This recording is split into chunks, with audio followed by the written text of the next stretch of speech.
नमस्ते। आज के इस नए विश्लेषण में चलिए एक बहुत ही आम पर बेहद दिलचस्प चीज के बारे में बात करते हैं। हम बात कर रहे हैं अवतल लेंस की, यानी कॉनकेव लेंस। दिखने में तो ये कांच का एक साधारण सा टुकड़ा लगता है ना? लेकिन सच तो ये है कि इस छोटे से आकार ने हमारे आधुनिक जीवन और प्रकाश विज्ञान को पूरी तरह से बदल कर रख दिया है।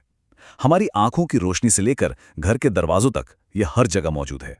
ये सोचकर हैरानी होती है कि कांच का एक मामूली सा घुमावदार टुकड़ा एक तरफ तो हमें सूक्ष्म कोशिकाओं को देखने में मदद करता है और दूसरी तरफ मीलों दूर स्थित आकाशगंगाओं तक हमारी पहुंच बना देता है।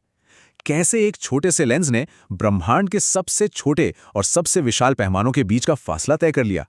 आज हम इसी बड़े रहस्य को सुलझाने वाले हैं।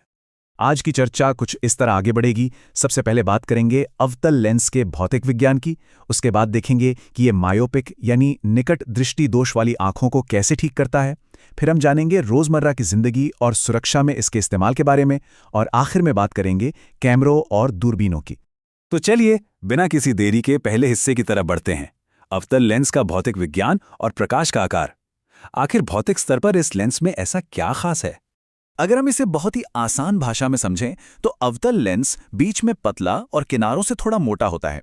अब होता यह है कि जब प्रकाश की सीधी किरणें इस लेंस से होकर गुजरती हैं तो ये उन्हें एक जगह इकट्ठा करने के बजाय बाहर की तरफ फैला देता है, बिल्कुल वैसे ही जैसे किसी फनल या कीप से पानी बाहर की ओर फैलता है। और इसी फैलाव की वजह से जो छवि बनती है वो हमेशा सीधी, आभासी और असल चीज से छोटी होती है। रोशनी को इस तरह मोड़ने का ये जो कमाल है ना, यही इसका सबसे बड़ा रहस्य है।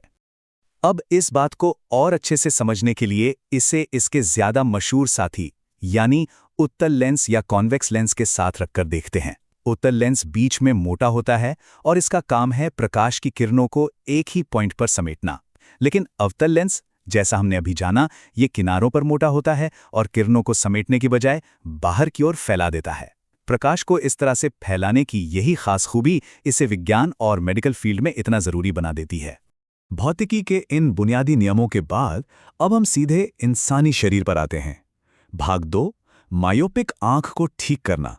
देखते हैं कि रोशनी को मोड़ने की ये खूबी एक बहुत ही आम मेडिकल प्रॉब्लम को कैसे ठीक करती है।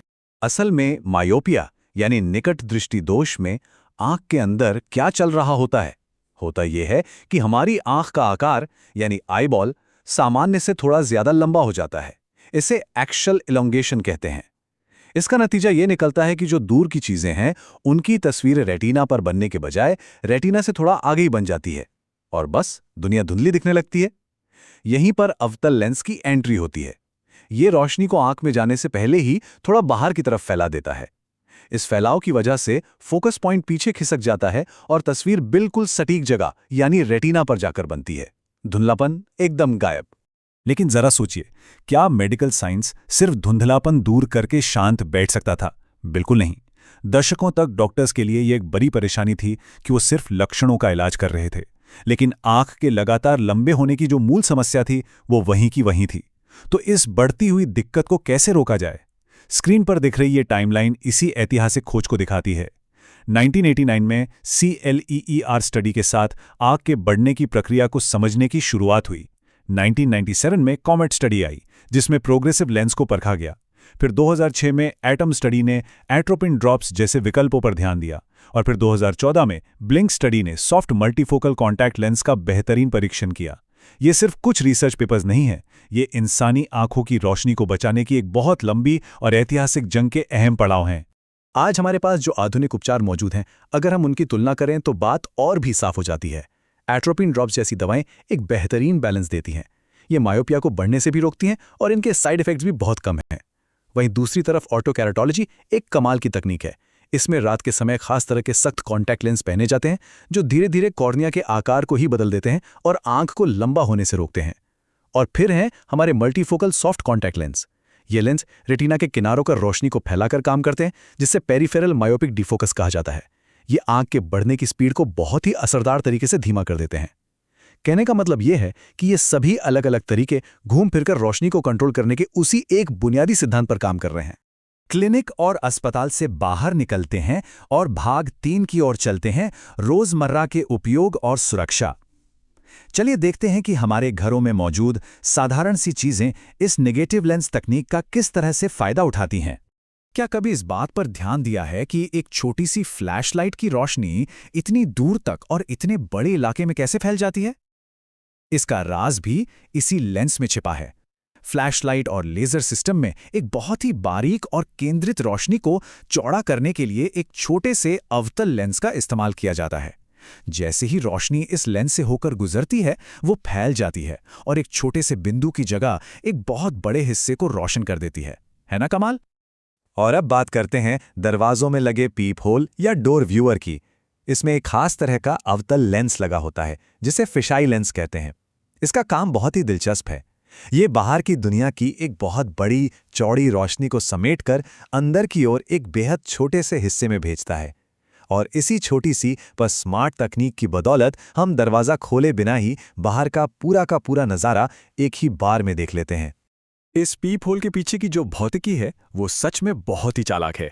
ये घर की सुरक्षा के लिए इतना सटीक इसलिए है क्योंकि ये उल्टी दिशा में ठीक से काम ही नहीं करता। जो अंदर है उसे तो बाहर का एक बहुत चौड़ा, चमकीला और पूरा पैनोरामिक नज़ारा दिखता है, लेकिन अगर कोई बाहर से अंदर झांकने की कोशिश करे तो ये लेंस बिल्कुल उल्टा बर्ताव करता है।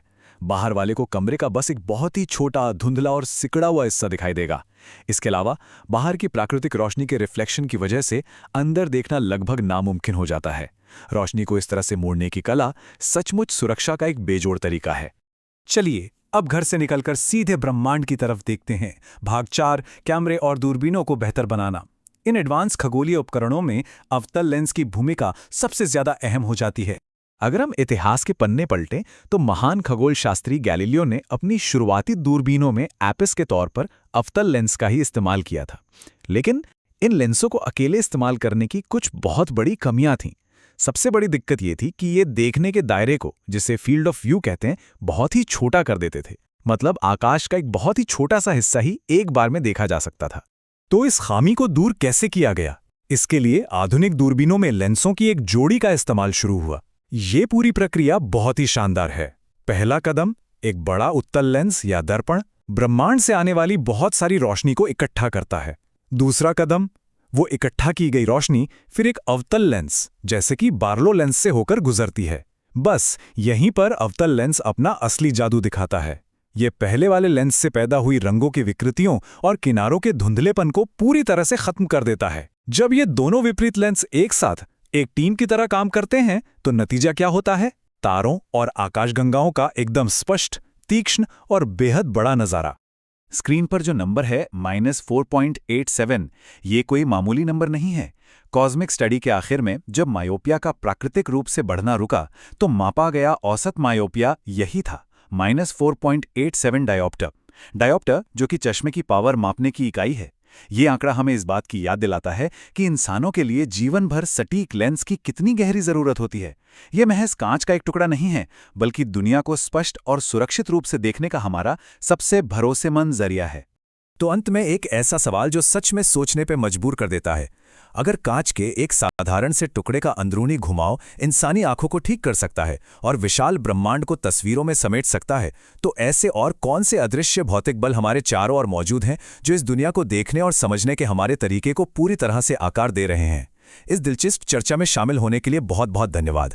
ऐसे ही सीखते रहिए और हमेशा नए सवाल पूछते रहिए।